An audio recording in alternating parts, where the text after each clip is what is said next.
Cowboys Ravens play on Sunday for week 3, and tonight we'll talk about what needs to happen for the Cowboys to get back to the winning road. What is up, everyone, and welcome into A to Z Sports Dallas Primetime. I am your host, Mauricio Rodriguez, streaming with you live every Sunday and Thursday night at 8 p.m. Central, and catching up with you Monday, Tuesdays, and Wednesdays with quick hitting videos. Not as this one, because tonight we've got a live show, so that means we are here for a longer while, if you will. And all that we're thinking about going into Sunday is how can the Cowboys go from allowing the Saints to run for 5 yards per attempt, 4.9, but we can round up, allowing 44 points at home, considering this is the same stadium that they got whooped in by the Packers back in January. What can change from last Sunday to this Sunday? We started that conversation yesterday on the quick video here from Primetime. In case you missed it, I think the big conclusion out of that was that you have, defensively, man, you have to force Lamar Jackson to drop back and pass. And as I explained on Wednesday, that might seem counterintuitive for a Cowboys team that is facing a two-time MVP quarterback, but that is reflecting two things for me. Number one, there are mismatches to be exploited in the Ravens' offensive line. The right tackle, there's some debate there as to whether or not he should be starting. Right now, it's Patrick McCarry. He got out because of an injury briefly last Sunday against the Raiders. The rookie Roger Rosengarten came in, played a pretty good game. Then McCarry came back in, and then the issues started coming back. So that's the situation for the Ravens' offensive line. Right guard is not much better. So the Cowboys can exploit that area of the game if they want to beat the Ravens. The problem is you got to get them to throw the football, and you couldn't do that against the Saints. And guess what? The Ravens are coming into town with the second least rate of using 11 personnel plays, which means they're going to mostly have two tight ends on the field. They run a lot of 12 personnel. They are the most successful team out of 12 personnel, by the way, combining both the run and the pass. And here's one of the big things about that matchup, and maybe I could have done a better job getting into this yesterday. If we're talking about, okay, how can the Cowboys solve their run defense problem? Right, and let's start with the defensive tackles. Because at linebacker, sure, we can talk about playing DeMarvion Overshown. Clarence Hill from Old City, Dallas, just tweeted some minutes ago that Overshown told him that he is on the base down package defense. So it seems like the Cowboys are making the right adjustment there. But what can you do about the defensive tackle room? Because let me tell you something. Mazi Smith has missed back-to-back practices. And I know Mazi Smith has not been great for Dallas. I know it. Man, I know that rookie season was underwhelming. I know so far we saw a decent at best performance in week 1, and then he got pushed around in week 2. I know he's not great, but who is playing nose tackle for the Cowboys? Because I'm going to tell you right now, I don't know. Right? Jordan Phillips is out because he's on injured reserve, and you know, that's a positive, I think, for the Cowboys defense at the end of the day, because Jordan Phillips was bad on Sunday. He's out of the picture. The Cowboys might not have Mazi Smith for this game after he missed back-to-back practices. You just signed Carlos Watkins off of the Commanders' practice squad. You might be forced, forget about playing him, you might be forced to start the guy.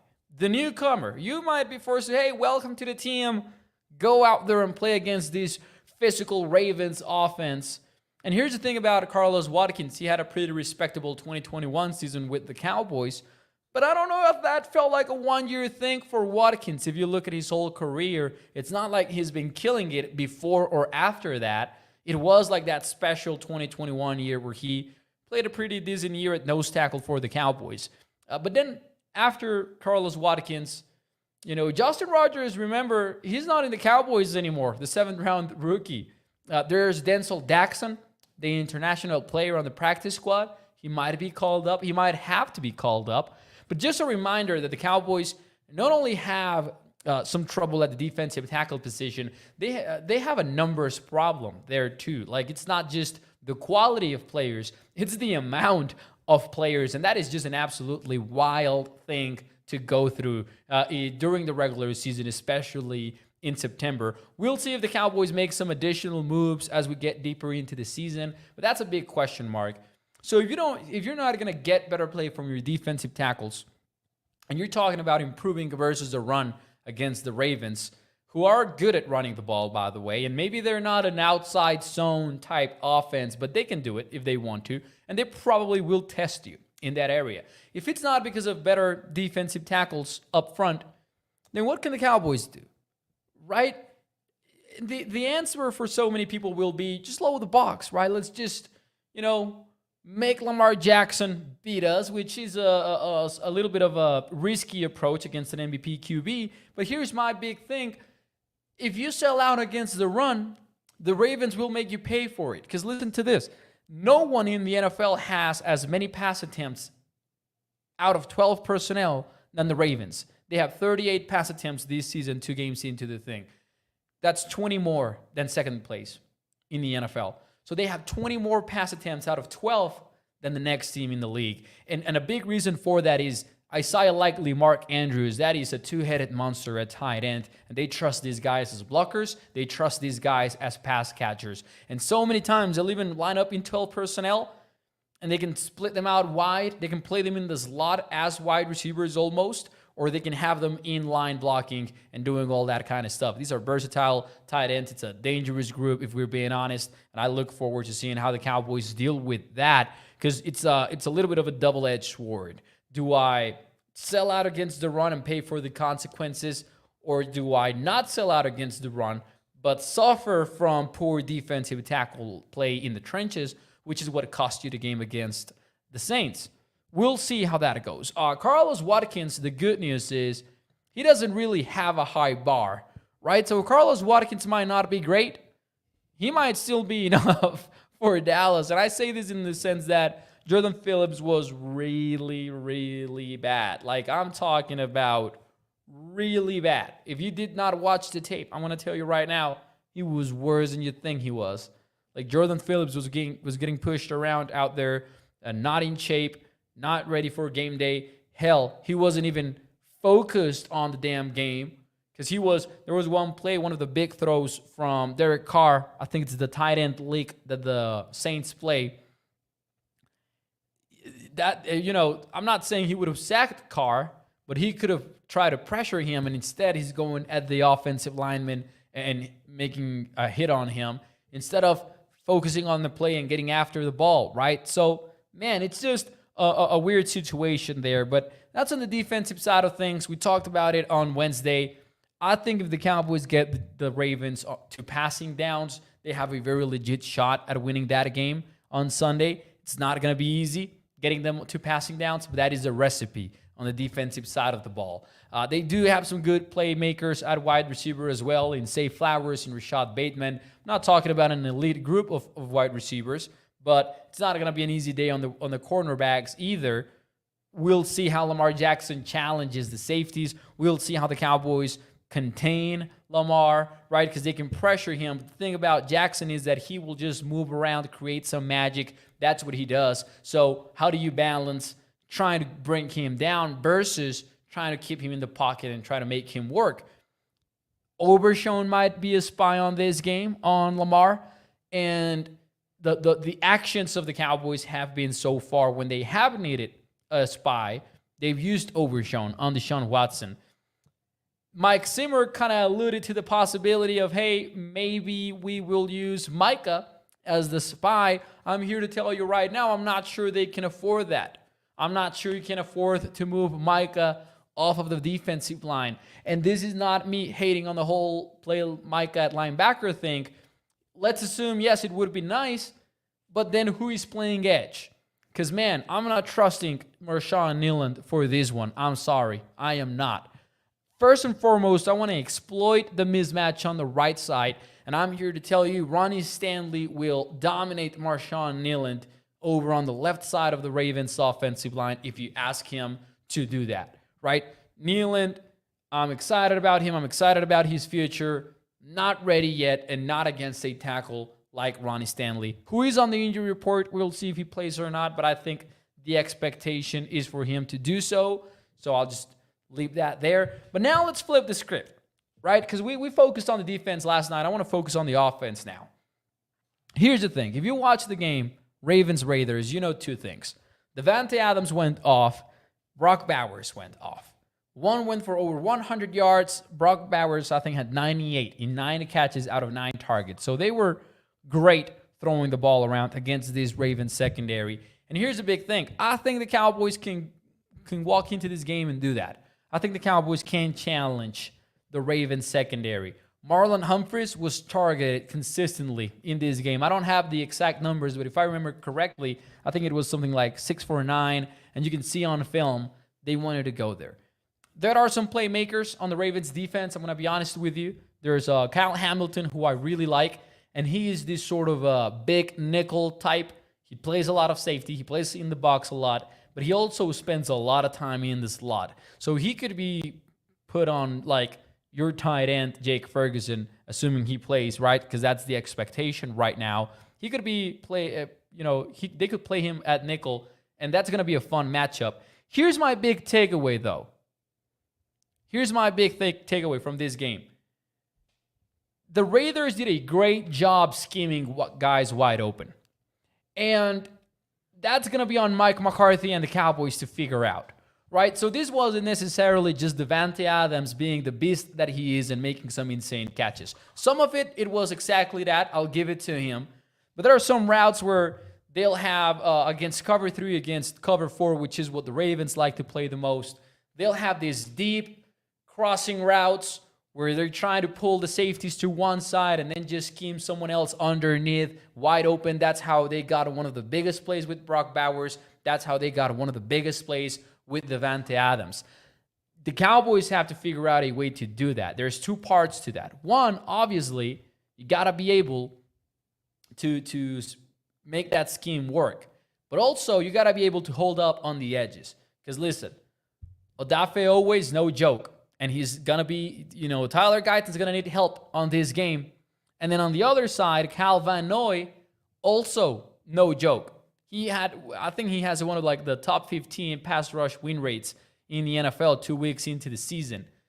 Terrence Steele has proven that he's also going to need help in some spots. The thing about Steele, I think, is I don't know that the Cowboys fully trust him.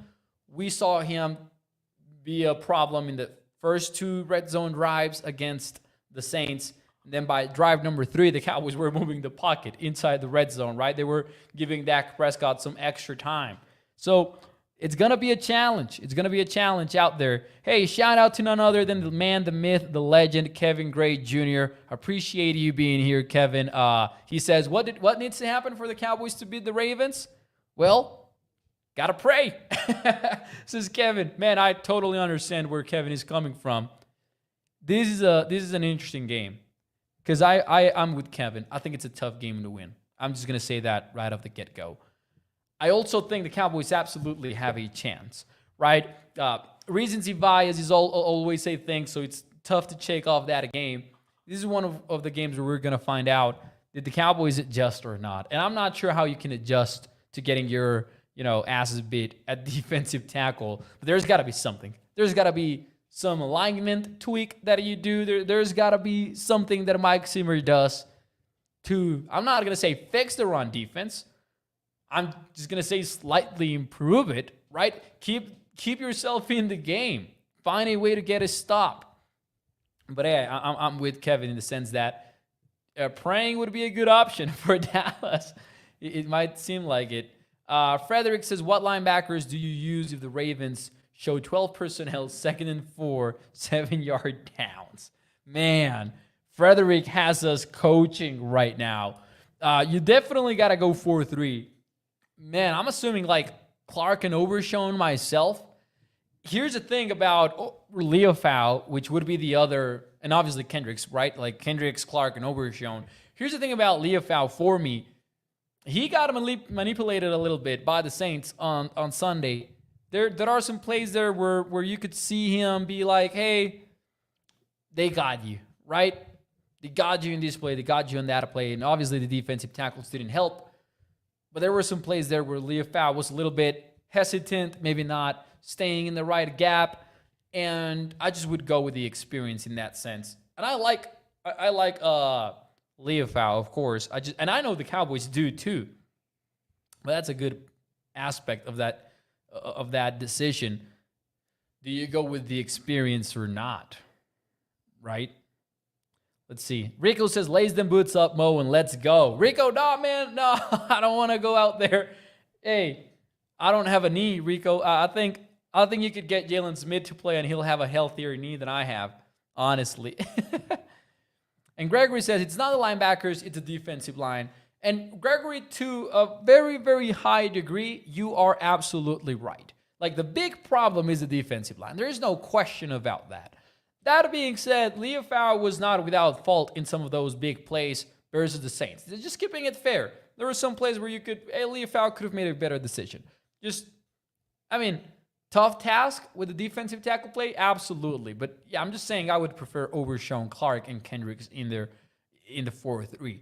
And Clarence Hill, again, he did report that Overshown claims he's in the base down defense this week, which it's a little funny for me. Like, I'm going to open up a parenthesis here. Didn't we just talk about the Cowboys basically saying that they didn't play Overshown at base because he didn't practice base defense in training camp? Essentially meaning, well, Overshown cannot play because he doesn't know what we're doing on base. Did he learn all of that in a week? Under a week? I'll just insist. Either they were lying to us about the whole Overshown thing during the week, or, as Tom Downey suggested on one of my tweets, shout out to Tom Downey, he suggested that they fully expected to force the Saints into a negative game script and be able to play nickel. And that was a very interesting theory, because you know how I am, and I hate the overconfident storylines. I think that's a pseudo explanation that we sometimes take as a shortcut. I don't think that it's fair to say that every game that you unexpectedly lose is because you got overconfident. But maybe, maybe they did get overconfident for this one. Because the whole thing about Overshown not knowing how to play base defense, it's a little bit hilarious to think about, right? That, oh yeah, he learned the most important defense, which is nickel, but he didn't learn base. Come on now. Mark Aaron says, the media asked why didn't Overshown play more. Now he's going to play more. Typical, says Mark Aaron. And that's another part that's funny, right? I'm happy about Overshown playing more if that's the case. But I understand what Mark is saying here about, well, we asked, so now we get what we want. Because they'll succumb to any peer pressure, I guess. Anyways, man, the Cowboys again, got to find a way to weaponize CeeDee Lamb, man. And I keep thinking about that Rams game last year when they started moving him around so much. He wasn't always in the slot. And I'm going to tell you this is one of those games where I would much rather see CeeDee on the outside, right? Keep him out wide. Keep him on Marlon Humphreys. Keep him on away from Roquan Smith underneath, away from Kyle Hamilton in the nickel area. And I'm not sure they would line up Hamilton against CeeDee, but just I would much rather see some work for CeeDee on the outside. Just try to isolate him as much as you can or get him quick touches, but outside. Like, I'm not sure about the whole, run his length thing with CeeDee, because he's going to get hit if that is the whole idea, right? So there's that. I'm really looking forward to seeing how they line CeeDee up. I want to see him get some easy touches as well. I would assume that if you're the Ravens and you watch the tape from last week, even if Jake Ferguson plays, you're probably entering this game with the mindset of, let's double CeeDee. Let's bracket 88. Let's get away with that. I think it's tougher for teams to bracket somebody on the outside than it is on the inside, right? Because on the inside, you can get that safety help. You can get that leverage. It's a little bit more easy to do. If you're isolating the guy on on the outside, it's a little bit difficult, especially if it's isolated. Again, I think that's a good counter to all of the bracketing stuff, because either you do that or you remove that help to the field where I'm going to have all of these players running routes. It just makes sense to me to move away from the CeeDee in the slot thing. And I like number one wide receivers playing in the slot, man. I love it. Against this specific defense, though, it would make sense for me to keep CeeDee on the numbers, right? Just do your thing outside. We'll go to you. We'll go to you. Play ISO ball a little bit. Because, man, if the Ravens are able to take CeeDee away from this game, even if Jake Ferguson plays, I need to see more from this Cowboys offense. Speaking of, is there a possibility? You remember what Dak Prescott said after the Saints game, where he was talking about using his legs more, and Mike McCarthy was asked about this on a recent press conference, and he was like, well, I mean, those opportunities will come, etc. But it still was pretty clear that at some point there was an emphasis last year when Dak started using his legs a lot more. That happened, right? It wasn't that there were not any opportunities to scramble and then they magically appeared. No, Dak did not have a shot at that because they were not really emphasizing it. And then later on in the year, after the Saints, I get excited.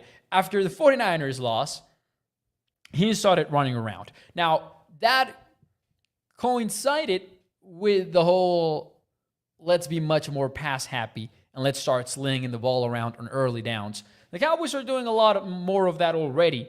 They're 7th in the pass happy rates from runningbackzonematter.com. But what I'm getting at is it possible that after Dak teased us last week with the whole I got to use my legs more after the Saints loss and kind of took us back to 2023, is it possible that the Cowboys also are like, yeah, we're not running the ball anymore.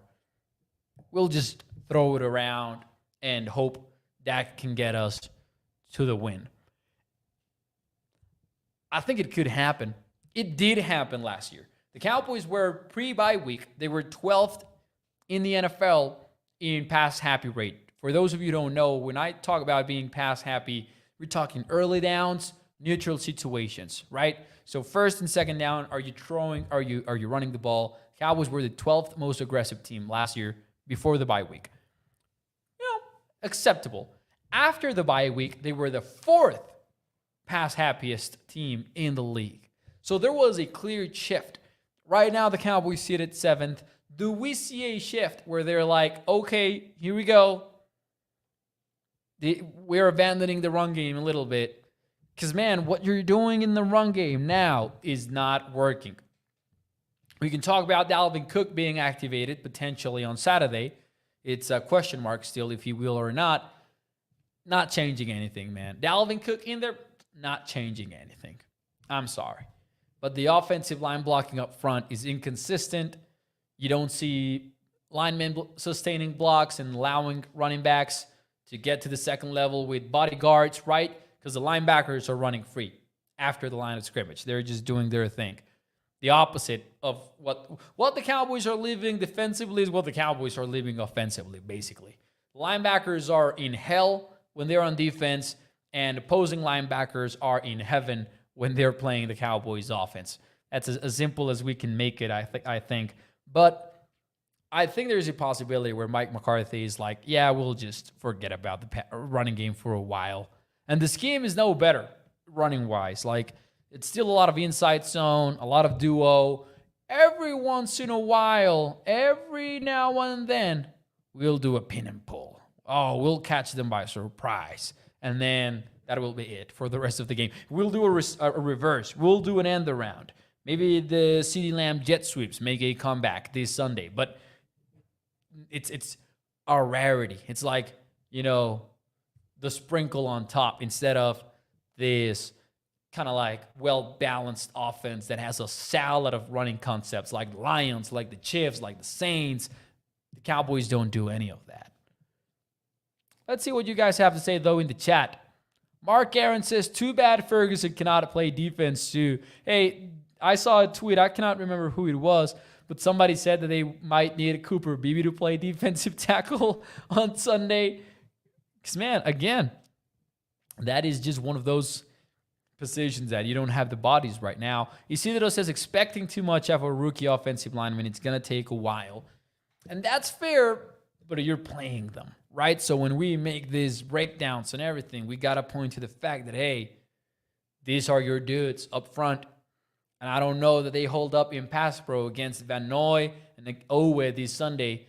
And I don't know if they will succeed in the running game. I would much rather see the Cowboys throwing the ball. And yes, I'll be concerned about a pass pro, but I'll have Dak Prescott in the pocket, and I prefer to bet on that personally. Man. Vietnamese Style says the Ravens got the correct running back. Talking about Derrick Henry, I'm assuming. Right there.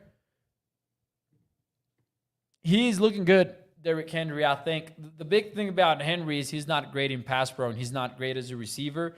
But for them to be this like downhill running team, I think Henry made a lot of sense. And again, that's what they prefer. The Ravens prefer to run it inside, but I think they watch the tape, and they're going to make those defensive tackles work in Dallas. I see some Shohei Ohtani comments, and I don't blame you. Even though this is a football Cowboys show, I'll just say it was pretty cool to see Shohei Ohtani's game today. As a baseball fan, hey, I'm a Yankees fan, so I'll never be happy for the Dodgers, but I was happy today about the Ohtani thing. First ever 50-50 season, 50 home runs, 50 stolen bases. He had an insane game where he went 5 for 5, or was it 6 for 6? I don't remember. It was a perfect day. 2 homers. Man, just awesome. Like 2 or 3 stolen bases in total. It was just awesome. Anyways, closing the parenthesis. It's time for our predictions, guys. Let me know in the chat, who are you going with? Give me your scoreboard. Give me your scoreboard. If you want to be a fan, be a fan. And do whatever you want with your prediction. If you want to be objective, let me know how do you think this ends. Whether it's on the Cowboys' favor or the Ravens' favor. You know how I roll here on primetime, man. When Sunday comes around, I'll be rooting for the Cowboys. That's what I'll be doing. But here in front of the mic, in front of the camera, I got to give you what I really, really think after breaking this game down.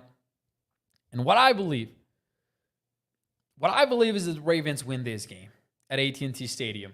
Now, I don't want to say that there's no way the Cowboys win it, because there's absolutely a way they do. This is a close game that we're talking about, I think. But I got to see it, man. I got to see the Cowboys beating these blocks. I got to see the Cowboys being able to go against a team that is known to be so physical in the Ravens and handle them. I got to see them handle the mobility from Lamar Jackson, and I got to see these safeties really gel into what Mike Zimmer is trying to do in the back end of the defensive structure. And I got to see the Cowboys offense operate for a full game, because I have not seen that, right? We saw them in the first half versus the Browns. They had a pretty good game. Second half, they didn't move the chains on third down. Fast forward to 1 week, if it wasn't CeeDee, no one was making plays. Absolutely no one. I think this is a game where Dak is going to want to force feed CeeDee, honestly. I think we will see him moving around. I think we will see CeeDee playing in the outside a whole lot. And if Jake Ferguson plays, they're going to go to Jake as well a whole lot. Now, the thing about Ferguson is that, interestingly enough, you play on Thursday next week. So it's a short week. So if you're bringing Ferguson back, that's got to be a factor in your decision-making. But reportedly, Ferguson is trending to play, which is promising. Let's see some of your comments here. Katharina says 28-22 Cowboys. Gregory 24, Ravens 21. 17-10 for the Ravens, says Frank. 23-21 the Cowboys, says Mark Aaron. Cam says the Ravens aren't going to lose 3 games this early. And that's a big part of this. Like, they're desperate for a win. And I know you know that. I know everyone knows that. But here's one thing about the Ravens' record. They're 0-2. They're not only trying to avoid the 0-3, they're trying to get to 1-2 to be a bit more comfortable before facing the Bills and before facing the Bengals, because that's what's up next for Baltimore. So they are throwing the playbook out in this game. That is the difference between the Ravens' desperation and the Cowboys' desperation. I agree with Justin. The Cowboys are going to be desperate, especially from the point of view that we cannot show that everyone can beat us this way. That's what the Cowboys are going to be dealing with. But I think for the Ravens is one of those games where everything that's in our playbook we'll use if we need to use. Like every single special play it's going to be used on Sunday because they cannot afford to go 1-3 and then have the Bills and the Bengals. I'll say it's something, even if they cannot afford it, doesn't mean the Cowboys are not in this game because the Cowboys are desperate as well. Ines, 47-14. Wow. All right. Let's go. 2017 for Isidro. I'm going to go with the 21-23 Ravens. That's what I'm going to go with. Close game. Again, I do think the Cowboys can win. I just told you how. But I'll say, got to give it to the Ravens until the Cowboys prove a little bit more to us. Anyways, ladies and gentlemen, have a great weekend and have a great Thursday night. And I'll see you on Sunday after the Cowboys game versus the Ravens. We'll see if we're discussing a win or if we are discussing a loss. In the meantime, hit the like button for me, and I'll see you very soon. Enjoy your weekend. Bye-bye.